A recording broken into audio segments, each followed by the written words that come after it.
It's 1 a.m. Eastern Time on Friday, May 6th, and you're looking at a live view of Launch Complex 40 at Cape Canaveral, Florida. The SpaceX Falcon 9 rocket you see is approaching a 1:21 a.m. Eastern launch of JCSAT 14. Good morning or evening, depending on where you are tuning in from. Here at SpaceX headquarters in Hawthorne, California, we are getting ready for tonight's launch of JCSAT 14 to geosynchronous transfer orbit.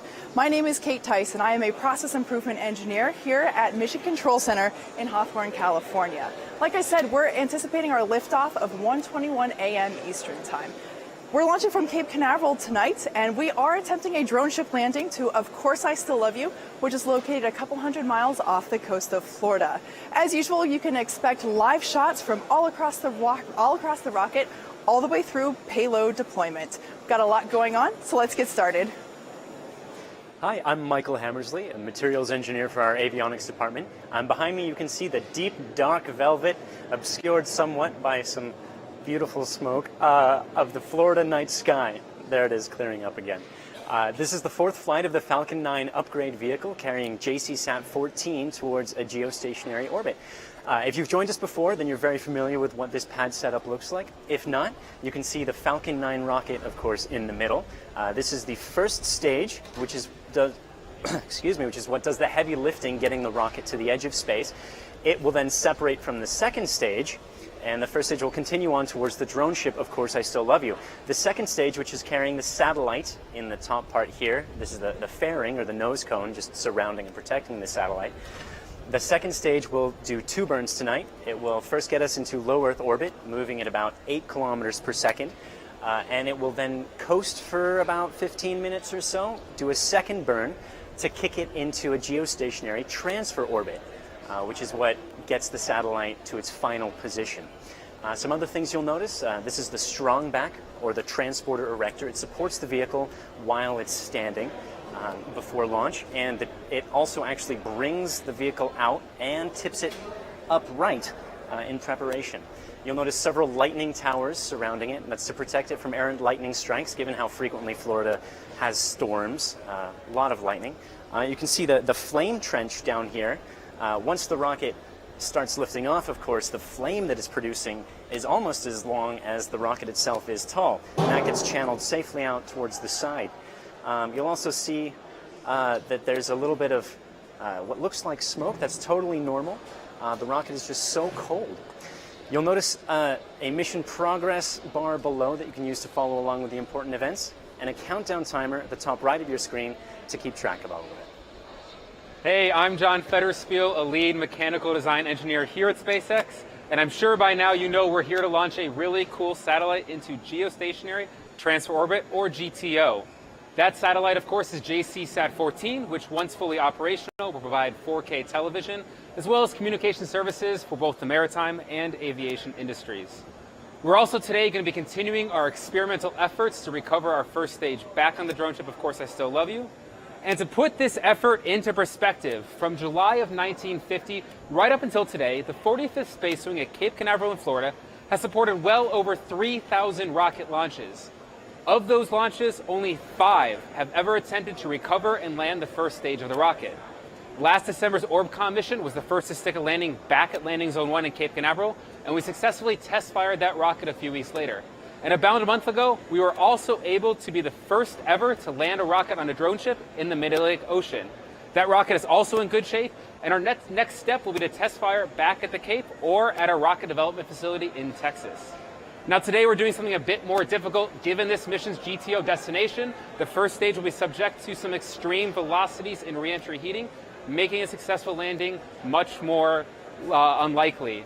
But later on, we'll fill in exactly what this entails, as well as some Rocket Science 101. But let's check in with the other John for a quick status update.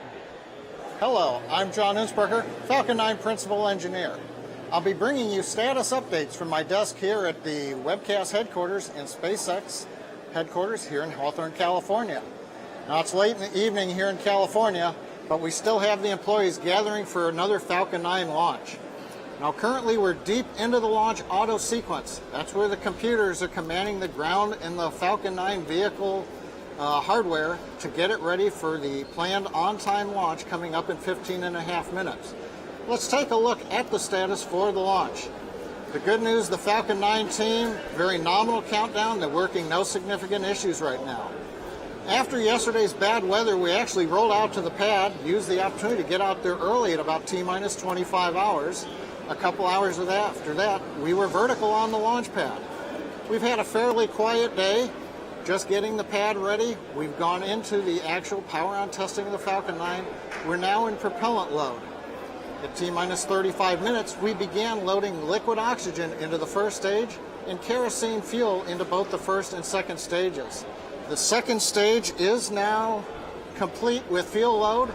We're also loading second stage liquid oxygen on now. So as I said, Falcon 9's counting down, working no issues. The JCSAT spacecraft team, they did their checkouts at about T-minus 10 hours while we were vertical earlier today. They've gone through their functional checks. They're right now in the middle of transferring to internal power. They started that at T-minus 30 minutes. We'll get an update on them when I give you the next status report. The range reports that they are ready to support. Safety systems, the tracking systems are ready. And finally on the weather, we've been looking at the ground level winds, but they're predicted to be good. We're checking the upper altitude, everything's still looking good. So at T-minus 14 minutes and counting, everything's looking good from the Cape. The satellite we'll be launching will be providing television, including Ultra HD 4K TV, to millions of homes in the Asia-Pacific region. But not just TV. It'll also be providing communication for emergency services and disaster recovery efforts. The company that owns this satellite is SkyPerfect JCSAT. They're the largest satellite operator in Asia. And those satellites are way out there. We're talking 90 times further from Earth than where the space station is. Now that's a huge distance. And it's amazing to think at what a technological marvel that is, to be able to beam a signal to that distance out in space and then back down to our homes. Now the signal weakens over that long journey to the satellite, but the satellite takes that signal, amplifies it, and then beams it back to Earth. This satellite has a unique look. It's definitely on the larger side, and it contains multiple antennae whose arrangement may look unusual at first, but those bends and turns are specifically designed for the Japanese landmass. Those patterns of bending focus the signal so that it's stronger over Japanese land, where people are, instead of having too much coverage over Japanese ocean, where people are not. Of course, television is great, but in emergency situations, seemingly simple services like making a phone call are essential. During the Great East Japan earthquake of 2011, there was significant damage to Japan's Earth-based communications infrastructure, including landlines. SkyPerfect JCSAT provided satellite bandwidth to government and public organizations to put affected areas in touch with disaster response personnel. So there you have it, a quick snapshot of JCSAT 14 and many of its capabilities. Okay, so we've got about 12 minutes until liftoff. As you can see, the crowd is growing behind me in anticipation of blastoff. Now, the crowd may not be as large as you may be used to seeing. That's because it is late at night here in California. Most of us are at homes with our families watching online, like yourself. So now let's go over a little bit about what we are launching and who we are launching for. Like Michael said, tonight's payload is JCSAT 14, a commercial communications and television broadcasting satellite for one of Asia's leading satellite operators, SkyPerfect JCSAT. This satellite will service Asia, Russia, Oceania, and the Pacific Islands with Ultra HD 4K television programming and mobile communications for the maritime and aviation industries. That means in-home high-def streaming of your favorite movie or an important soccer playoff game, as well as communication for boats and airplanes in the Pacific. Included in that package, capabilities to deliver passenger cabin Wi-Fi and something I'm a big fan of, in-flight movies. This satellite has another job to do, though. In addition, in the event of a disaster, JCSAT 14 will also be able to provide communications for emergency services and disaster recovery. So if ground lines happen to be damaged in a natural disaster, this satellite will help connect people from the sky. Now we're sending it to geosynchronous transfer orbit. That's 35,786 kilometers away. In order for us to get it there, the vehicle requires a velocity of Mach 30. 37,000 kilometers per hour. That's about 13.5 times faster than a speeding bullet. So JFED will talk a little bit later about why we're sending it that far away. But like I said, this is a communication satellite, and it's going to be focusing on the Asia-Pac region. So if you think of my fist as Earth, we want the satellite to be able to match the rotation of Earth, so we have to send it that far away to do so. So we're at, looks like, T-minus 10, and we're really excited of the upcoming launch. So on its way back to the drone ship, well, not back to the drone ship, the first stage has 3 systems to control its absolute position, as well as its yaw, pitch, and roll. And many thanks to Logan Sista, our fintegration specialist, for walking me through some of those. You've heard about the grid fins, which pop out like little T-Rex arms and rotate to control some of that motion. The engines as well, which can also rotate about the base, called gimbaling, to give it some directionality. And then you've got these 2 ACS pod thrusters. ACS stands for Attitude Control System. These 2 pods sit at the top of the inner stage. Each pod actually has 4 different thrusters. One points directly out. You have 2 pointing in either side, sort of into and away, or into the camera and away from the camera, and then 1 pointing down, the same direction as the engines. It's easy to see what the sideways ones do. They roll the vehicle, and the ones that point out are for flipping the vehicle after ascent. So it's continuing its parabolic arc. This ACS thruster will fire and it will rotate until it starts descending engines first. But why would it have a thruster pointed down the same direction as these much more powerful engines? And it's because during this ascent, it's basically in free fall at that point, which means it's in zero gravity, and just like astronauts that are floating around in zero gravity, the fuel inside the first stage is also floating around in zero gravity. So the liquid oxygen and RP1 kerosene propellants need to be kicked back to the engine so that they can be used. So as it's turned around, there are a couple fires or firing impulses that settle all that fuel down. And then as, of course, it descends, the grid fins work, and the landing engine burns will slow it down to land on the drone ship, which, again, fingers crossed, we hope we see later tonight. We're at T-minus 8 minutes and 3 seconds, and we're continuing to count down for an on-time launch at 21 minutes after the hour. We're continuing to quickly step through the automated sequence, which controls both the ground systems and the Falcon 9. There's minimal involvement by the SpaceX launch team right now. The computers pretty much have control of the sequence. Now, T-minus 38 minutes before we came on the air, the team was polled. The 13 members were checked by the SpaceX launch conductor for their readiness to go into what we call the launch auto sequence. T-minus 35 minutes, we went into propellant loading. We have finished loading fuel onto the second stage. We are currently loading liquid oxygen onto both the first and second stages. That's going to continue up until about T-minus 2 minutes. We load liquid oxygen on as late as we can. We want to keep it as cold as possible, keep it densified to get the maximum performance out of the Falcon 9 engines and the Falcon 9 systems. So currently prop load continues to look good. There are a few events coming up that are significant.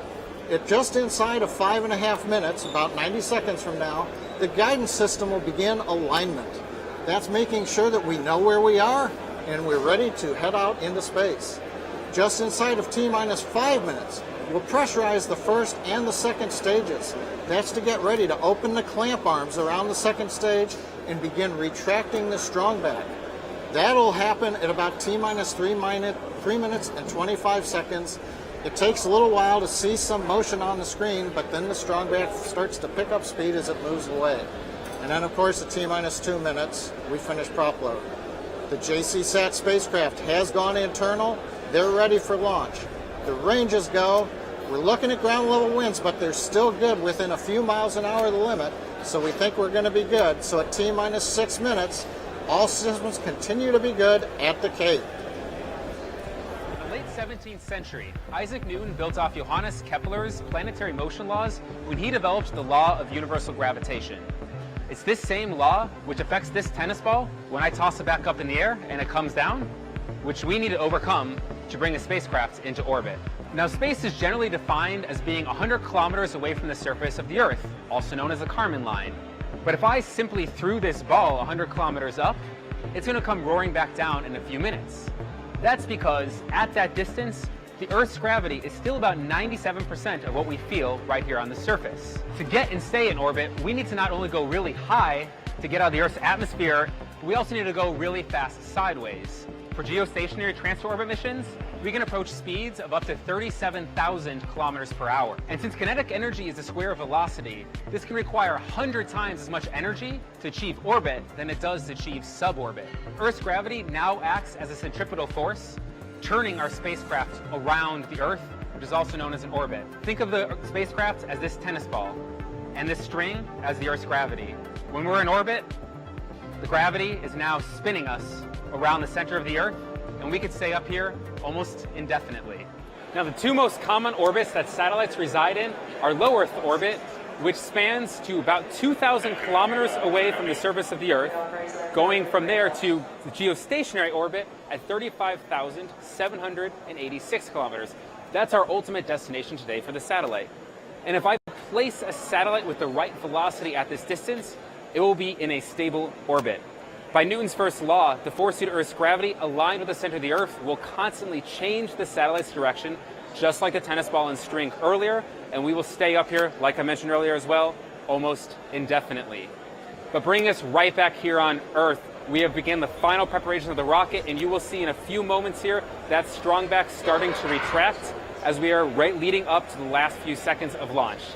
At the T-minus 1 minute mark, our flight computers are going to enter into startup mode.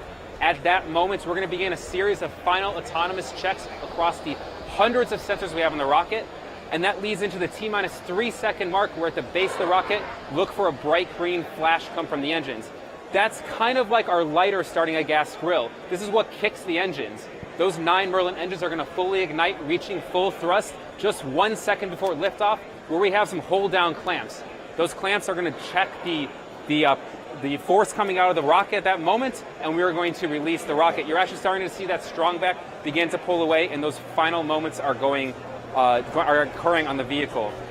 After liftoff at the T-minus 0 mark, listen in, because 10 seconds into launch, you're going to hear one of our operators call out the phrase, starting pitch kick. This means that we are no longer going just straight up. We have started angling our rocket sideways to put JCSAT into orbit. Our GNC engineers, or Guidance, Navigation, and Controls, have optimized our trajectory to both minimize the atmospheric drag as well as the gravity losses, because until we reach that orbital velocity that I mentioned earlier, gravity is just pulling us back down to Earth and thus slowing us down. So now, with just a little over 2 minutes left, we at SpaceX invite you to listen into the final moments of our countdown sequence and make sure that you listen into those words starting pitch kick, because you'll know at that very moment that we are on our way into orbit.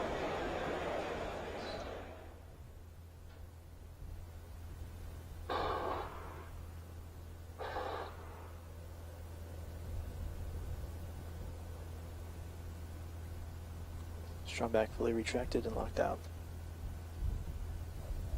Stage 2 locked, secured for flight.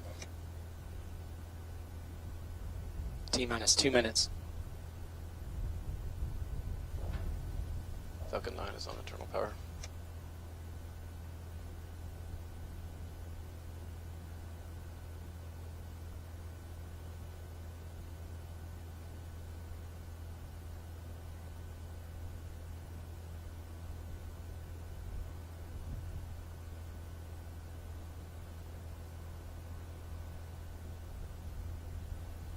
LD, verify, go for launch. LD, go for launch. Stage 1, stage 2, gravity and secured for flight.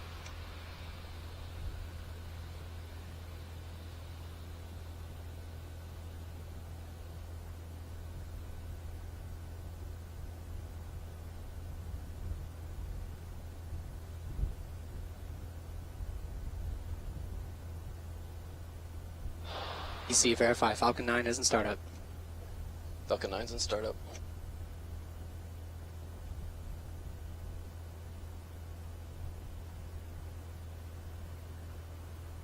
Stage 1, stage 2, pressing for flight.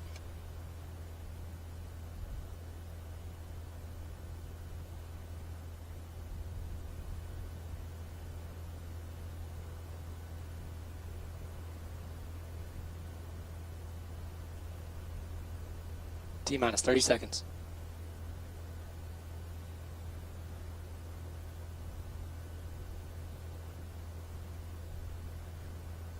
T minus 20. Falcon 9 secured. Flight pressures.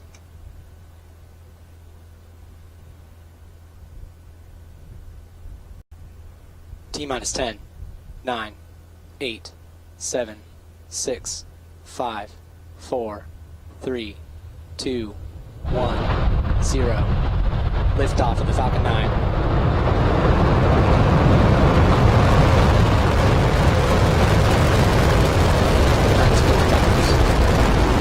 JCSAT the second 10.59 was secured back.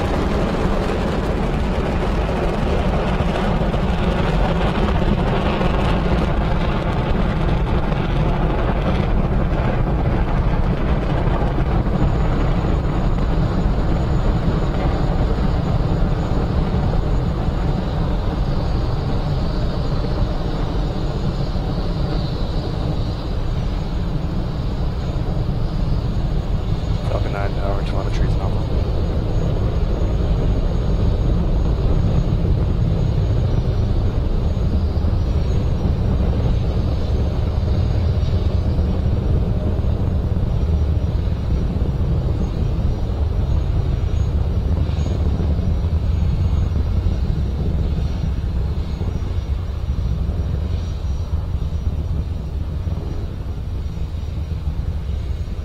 T plus 1 minute and 10 seconds. We've launched from Space Launch Complex 40 at Cape Canaveral. We're waiting to hear the call out. We're going supersonic right now and passing through maximum dynamic pressure.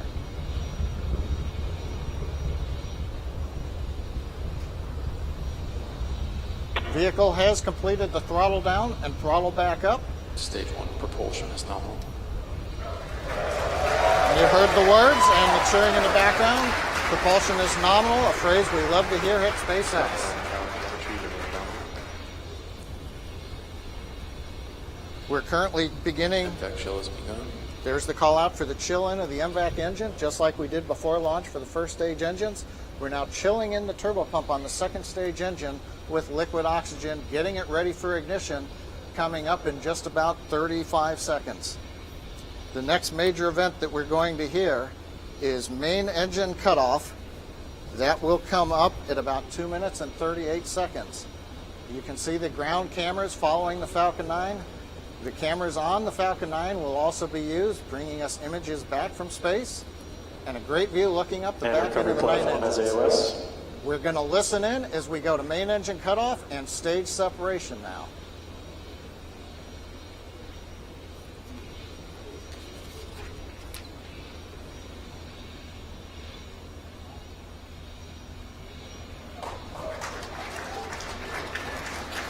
There you can see the main engine.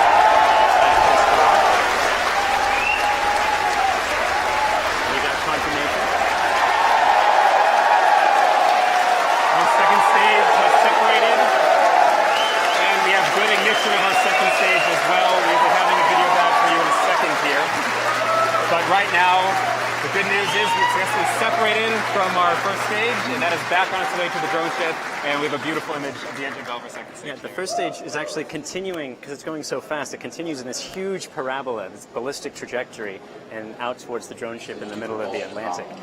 It's quite a long ways. It goes up to about 200 kilometers in altitude before it starts descending again. This is the same drone ship that we landed on not too long ago. Of course, I Still Love You, which, like we said earlier, is about a couple hundred miles off the coast of Florida. Right, and let's not forget, of course, that view of the right side of that second stage, engine powering. And from the front end of the rocket there is the fairing separation. You can see the JCSAT there for a brief moment there as well. All these views are coming from cameras just like this one I have in my hand right here. It is literally this small. We at SpaceX design and build these in-house, like most of our avionics across the entire vehicle. Design, build, test. It's one of the things that we do really well here at SpaceX is vertically integrated. Yep, we're making most of everything out of aluminum because it's very light. That's the reason we ditched the fairing, of course, is so that we're not carrying that excess mass towards orbit. It's just going to be slowing down unnecessarily. Now that the second stage is is going towards space where there is no atmosphere, we're able to deploy the fairing, as you just saw, because our payload JCSAT 14 no longer needs that protection from the friction created by the atmosphere.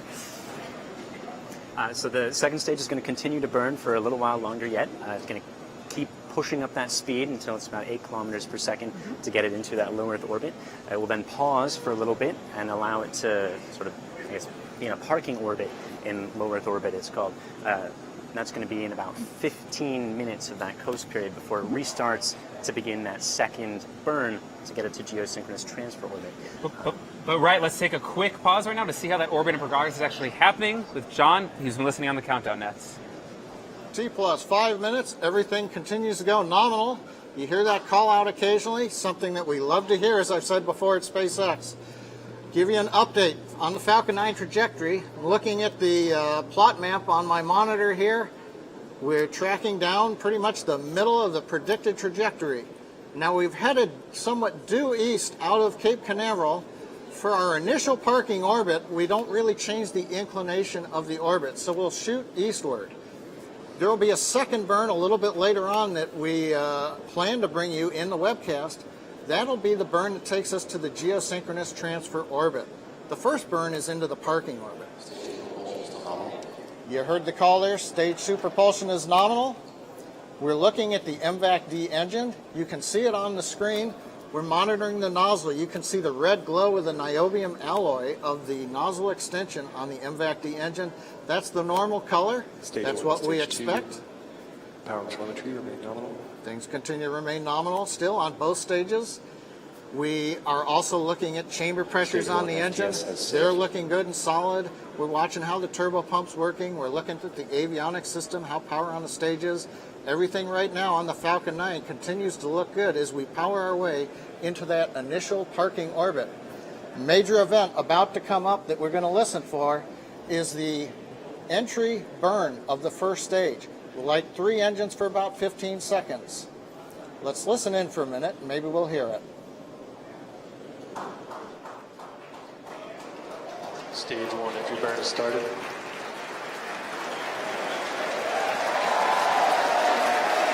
There's the start of the burn. This will last for several more seconds. We'll shut it down, and then we'll wait for the landing burn and the second stage headed into orbit. We have shutdown of the landing burn. Let's turn it back down to the floor and see how things are going there. Just in case if you've just joined us, we've had a great first ascent of the first stage, as well as a stage separation of first stage and second stage. Second stage, as you can see there on your screen, we had a great MVAC ignition, and second stage is now carrying JCSAT 14 out to geosynchronous transfer orbit. We're now waiting on, like John said, the first stage to come back and make an attempt on to landing on Of Course I Still Love You. And we just completed that landing burn, and we're going to be waiting. The re-entry burn. Excuse me, the re-entry burn. Thank you. And we're waiting for the landing burn, which I'm sure you'll hear the crowd around us start cheering whenever we have visual confirmation of that. What makes this mission so difficult in particular, the geosynchronous transfer orbit missions, is that the re-entry, even after that re-entry burn, we're still moving twice as fast as we would for a typical low Earth orbit mission. We're entering the atmosphere at about 2 kilometers per second for this mission, instead of a more typical 1 kilometer per second for a low Earth orbit. Right, and that landing burn is going to come up in about another 20 seconds or so, and keep in mind that those are going twice as fast. The velocity is the square, energy is the square of velocity, so 4 times as much energy is being imparted on that stage, and 8 times as much heating, which is why we said before this is going to be a very difficult mission for us, and we are not expecting a successful attempt at this time around. But we are learning, we're always hoping. And you're hearing everyone cheer right now because coming into the drone ship, we will show you what we can right there, and that's a view from our drone ship in the Mid-Atlantic Ocean.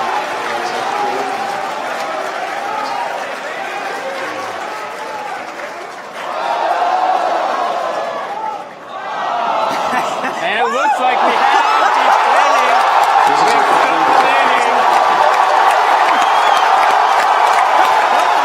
This was a very, very challenging drone ship landing for us to pull off.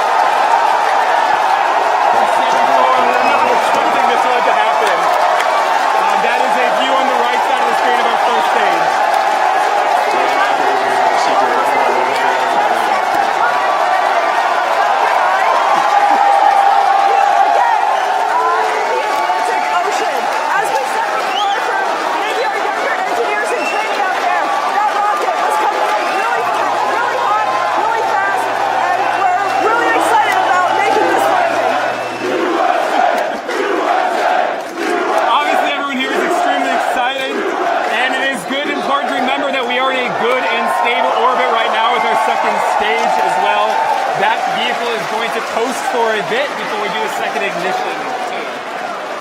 Yeah, that coast is again to get us continuing our parking orbit so that we can begin that second burn to get JCSAT 14 directly where it should be, which is to say directly over Japanese and the Asia Pacific region, so it can do its communications jams. This is boss. And it can do things like provide us amazing drone ship footage, like you see right there. Yeah. In case you missed the beginning part of our webcast, JCSAT 14 is a communication satellite is a communication satellite that will be focusing over the Asia Pacific region. So for it to be able to do its job, it's on its way. We put it into a good orbit. So far it's a really great evening or morning, depending on where you're joining us from.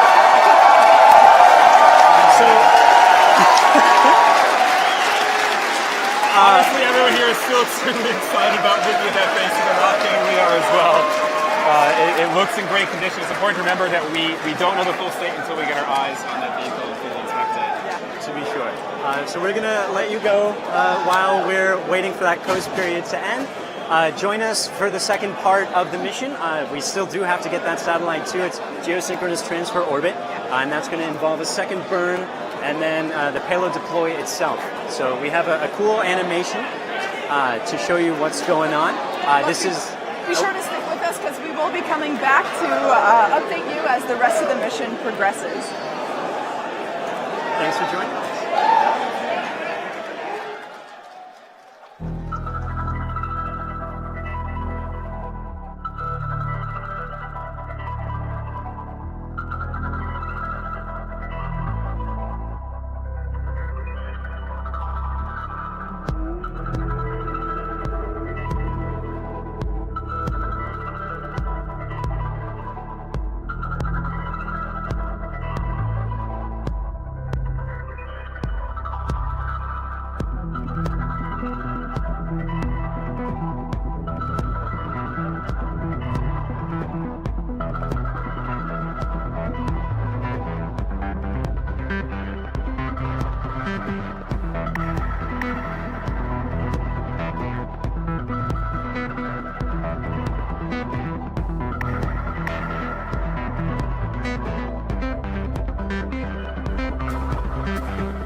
John Insperker back with you at the Falcon 9 Webcast desk here in our headquarters in Hawthorne, California.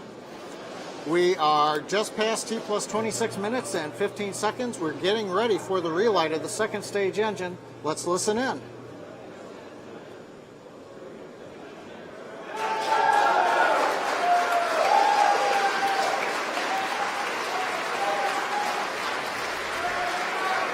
We have ignition. I'm hearing the team is happy that we're up at the correct power. Tank pressures are looking good. This burn will last about 1 minute. This is the geosynchronous transfer orbit burn. This will leave the JCSAT 14 spacecraft in the transfer orbit that takes it out to geosynchronous altitude.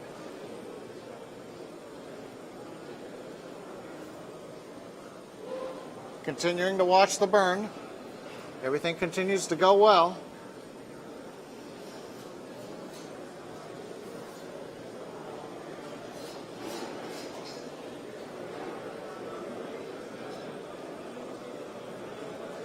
The engine's throttling down to maintain 5 Gs. And we have shutdown.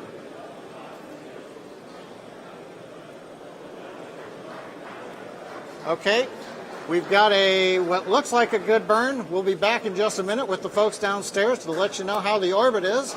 But let's go to the team downstairs as we get ready for spacecraft deploy. As John said, we had a great second stage ignition, the second one, and a cutoff. Okay, so up to this point, we had a great first stage ascent, great stage separation. First stage came back down, landed on the drone ship in the Atlantic Bonus Ocean. objective, but a good one. And then second stage is taking JCSAT 14 out to geosynchronous transfer orbit. So we've got a cool animation of what that actually looks like, because all of the vocabulary gets a little confusing. So we launch.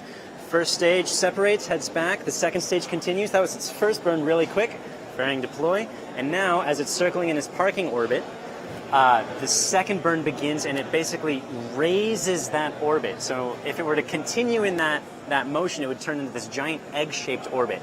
But what the satellite does is it uses its thrusters to prevent that getting close to Earth again. So it circles the Earth at that geostationary distance. And we do have confirmation at this moment that we are in a good orbit at this moment. We do have a good orbit at second stage, and we are preparing to deploy that payload in about another 3 minutes or so. Now, we do keep saying a lot around here that we're going to geostationary transfer orbit. That means that we put the satellite in trajectory so that it can eventually put itself in a geostationary orbit. You saw the full motion in that animation there, getting to the final geostationary orbit. We only put in a transfer orbit at that apogee, at the apogee of the orbit. The satellite itself will use its own thrusters to circularize that orbit for its final geostationary orbit. The apogee meaning the farthest point away from the Earth in its orbit. So there's a lot going on. We've talked about the first stage quite a bit. Let's talk about the second stage a little bit. So the first stage and second stage are very similar. The technologies that exist in both of these vehicles allow our manufacturing processes to be streamlined across both of them. But the second stage is more of the precision instrument. It's really getting the satellite into the exact right spot, because that is a very specific place in space that we have to get it to. Well, right, like bringing it back to the orbits I talked about before, that first stage has to get us out of the atmosphere. The aerodynamic pressure on the vehicle is so great that that first stage is capable of putting out 1.71 million pounds of thrust at sea level. When we get into vacuum, it's a little bit more like 1.85 million pounds of thrust. And for comparison purposes, the second stage is putting out about 210,000 pounds of thrust in vacuum.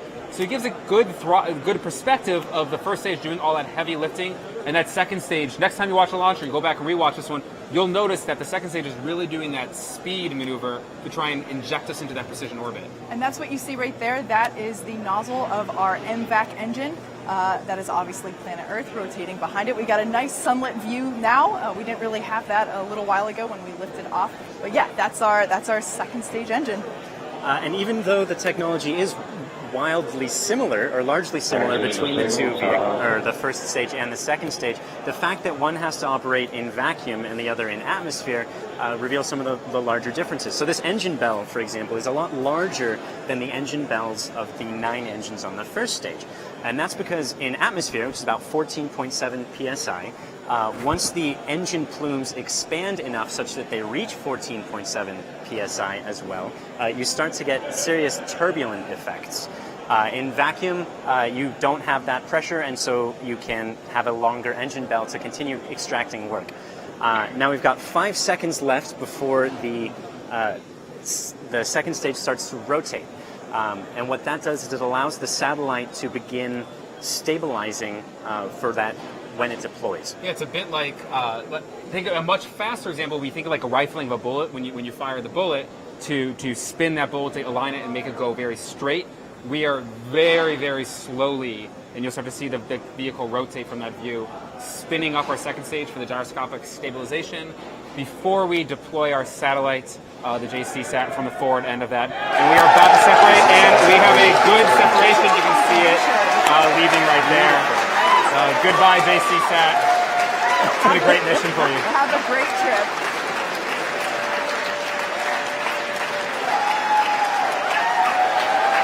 So at this moment in time, JCSAT itself is going to begin its on-orbit activation. You saw the animation a little bit earlier. It's going to pop out its solar rays as well as the antennas.